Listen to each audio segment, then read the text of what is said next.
నేను గ్రామ పంచాయతీ ఎన్నికలను జరపడం అంటే రిజర్వేషన్లను వ్యతిరేకించడం కాదు. దాదాపు గ్రామ ప్రాంతాల్లో 2 సంవత్సరాల అభివృద్ధికి సంబంధించి ప్రజాప్రతినిధులు లేకపోవడం వల్ల అభివృద్ధి కుంటుపడతా ఉంది. దాదాపు 3,000 కోట్ల రూపాయల నిధులు కేంద్రం ఇవ్వని పరిస్థితి ఏర్పడ్డది.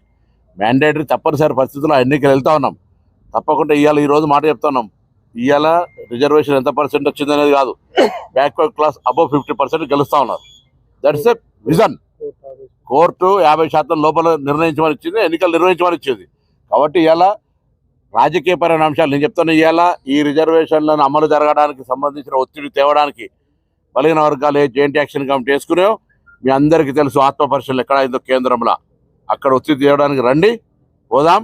మీరు ఈ మధ్యలో ఏదో చలో ఢిల్లీ పెట్టినారు, అందరూ తెలంగాణ సంబంధించిన బలహీన వర్గాలు అంతా వచ్చి ఢిల్లీ అంతా దద్దరిల్లి కేంద్రం 50% కోట ఆపేటువంటి ఆ బ్యారికేడ్ ఎత్తేసే విధంగా వారు చర్య ఉండాలని కోరుతాం.